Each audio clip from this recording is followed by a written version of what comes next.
Hello. In this video, we'll be looking at factoring a function, finding roots or zeros of a function, or graphing a function using Python. So first things first, let's go over the pseudocodes. We'll need functions to make our program.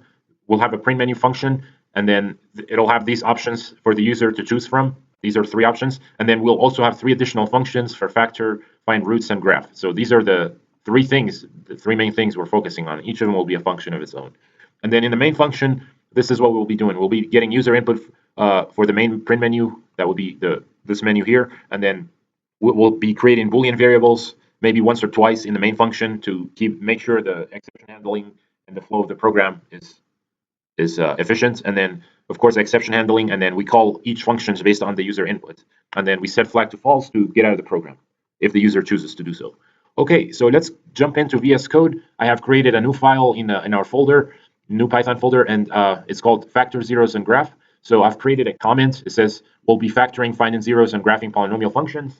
So first things first, let's do some importing. So this is something maybe you will need to install it in your own computer.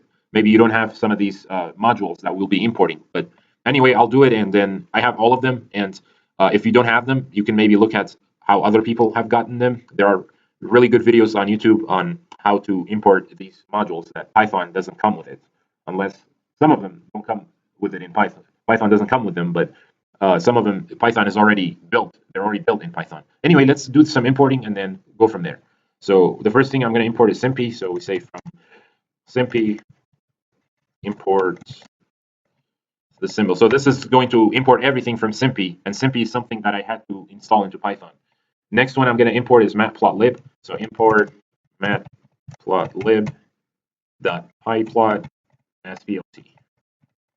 Okay, and then we're going to import numpy next. So import numpy as np, and then lastly we're going to import simplify error. So from simpy.plotting import, actually not import simplify error, it's just plotting, import plot. Okay, so now that we've done all the importing that we need, we're going to create our functions and then go from there. So we'll have 4 total functions. I will go ahead and make those quickly.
All right, so these are all the functions that we need before the main function. There are 4 functions that I've created. The first one is called factorize. It'll take expression as parameter. Expression will be something in main that the user will input. We'll ask the user to input an expression, and this function will take it as parameter, and then we set a variable factorized is factor expression. So what I didn't talk about when I said import SymPy, this program is going to be symbolic math. This is another word for it is objects, math objects. So we are now in the territory of having x, y, and so on, like variables, without needing to worry about setting them to a value. So we can have functions y equals 3x plus 8, and then x can be a symbol, and x we can define it as symbol. So that's how we create objects, math objects this way. So anyway, and then factors is factor list. So in this whole function, what I'm doing is I am factoring the function the user inputs, and then what I do is I will, if the function or the expression they input factors nicely, we are gonna factor it using factor list and factors like this.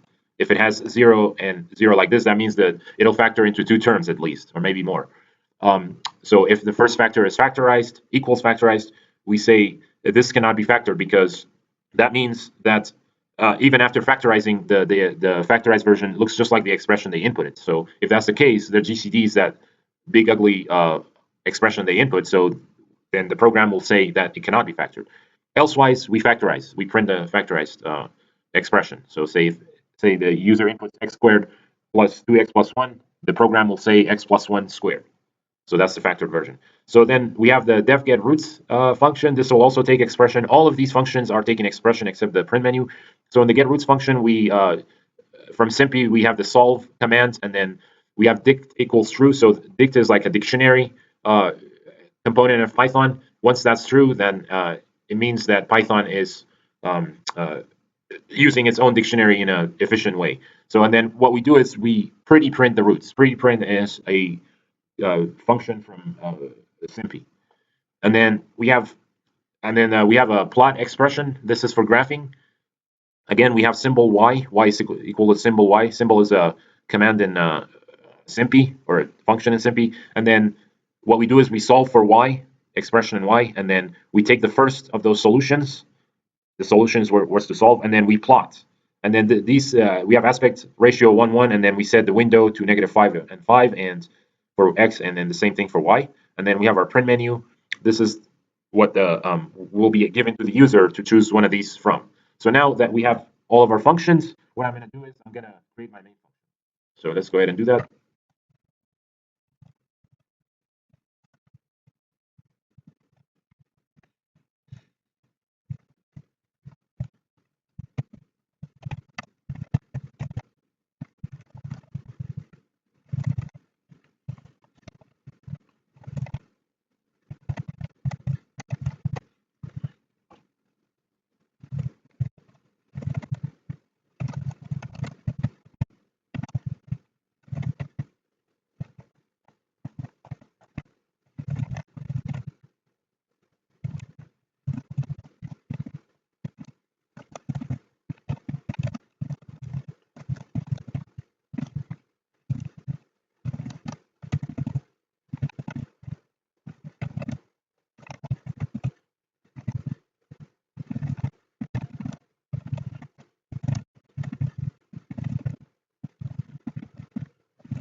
All right, so this is the main function. I will go back all the way up. So we have a while true. This is for keep running our code, and this is the command that will make sure that we can get out of this loop, while loop.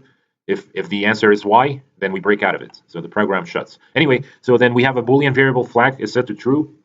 So while true, we do a try except else block to do our print menu. This is how I've been making print menus for my other programs, and it's the same thing, except in this case, the range is 1 to 4. Because this 4 is n plus 1, we have 3 choices. Our print menu has 3 options. Else, if they input one of these options and we get out of this while flag, then we come down to option 1. If the input is 1, then we take an input for an expression, and then we have a try except else command again. So we simplify the expression. This is again all from SIMPy and math objects. So except simplify error, and then else we call the factorize function above It's this function here that will do the factoring for us, and it'll print nicely to the user if it's going to be factored or not. So that's for choice 1, and then we set flag to false. Likewise for choice 2, we do the same thing, except in this case, if all goes well, then we call the get roots function that takes the expression as a parameter. Expression is here, and then once the program gets to this command get roots, it'll calculate the roots and print it to the user, and then we set flag to false and we get out of the program. And then for choice 3, this is for plotting. We do the same thing as before, except that in the else block we call the plot expression function, and then we set flag to false. And then this is for we set for getting out of the while loop, so we don't have to keep running the code forever if the user chooses to do so. Okay, so what I'm going to do is I'm going to check everything, see if my program is running correctly, and then we will go ahead and check some functions, some polynomial functions to either factor, get roots, or graph. All right, so I have checked my code and everything looks good. So one thing I haven't done yet is go all the way down here and start the program. So let's do that. So start the program, call main. All right, so let's go ahead and run our program and see how we do. So I'm gonna run it, and it's gonna ask us to choose one of the options. So let's go ahead and do that. We'll do the first one, factor the function. So hit number 1. Enter an expression to factorize. I'm gonna use x squared minus 1, x squared minus 1, and then it gives us a factorized version, x minus 1 times x plus 1. I'm gonna not exit yet, so choose another key. We're gonna find some roots now. So let's find roots of a function. Number 2, take the roots of, say, x squared minus 5x plus 6, like this. So the roots of those, it'll give us nicely what those are. So those roots are 2 and 3. Let's take roots of something that we can get a complex number, like a I or something like that. So I'm gonna keep running the code here and then choose number 2. So let's do x squared plus x plus 1. X squared plus x plus 1. So it'll print out nicely for us what those roots are. So it's negative 1/2 minus square root of 3i over 2, and the second one is negative 1/2 plus I square root of 3 over 2. So we know that the program works okay or well for complex numbers also. Okay, so let's keep running the code and do number 3 now. So graph a function. For number 3, we need to have an expression in terms of x and y. So let's do that. So let's do y is x squared plus 7x plus 6 minus y. I have to always include this y in there. So notice that this is y equals x squared plus 7x plus 6, and we moved y to the right side. That's all we did. So this just says invalid expression. Let's see here. Oh, I put 7x. See that the program noticed that. This is the simplify error. So this is not a valid expression because there's no symbol between 7 and x. So I need to put that in there. I'm going to go here, times x. And what it does is it graphs it, but then our limits are not to scale because here we have our scale is -5 to 5. So let's go ahead and we can change our scale, but we don't have too much time. So let's run the program again. And I'm going to run it again and enter x squared minus 1, something easy. So, oops. So here, let's hit number 3. We hit x squared minus 1 minus y. And this is a nice looking graph. And one thing you can do is if you're doing your homework or something, you can look at the graph of a function, and then if you have to change the scale, you might have to do that. And then you can find the zeros or even sometimes the zeros helps us to find the factors of the function also. So in this case, if I go over here, it says 0.98 and 0.02. That looks like a 0 almost. X should be 1. Same likewise here is -1. That's a 0. So we know -1 and +1 are 0, and this gives us the x and y coordinate points. So it's so it should be 1 and 0. 1 and 0. Anyway, this is how we create it. And let's check some exception handling. So let's keep running our code. Hit number 4. That's out of range, so that doesn't work. If we hit it enter a string, that also doesn't work. So if we hit number 2 and type something like this, ugly string. It'll factor and then it says 0, but it doesn't make sense anyway. It doesn't. The program keeps running, so that's the good thing. The exception handling catches the error, but then it doesn't. The program doesn't shut down on its own. I think that's all. Yeah, that's all we have for this program. This is for finding zeros and factoring functions and graphing using Python. Thanks for watching.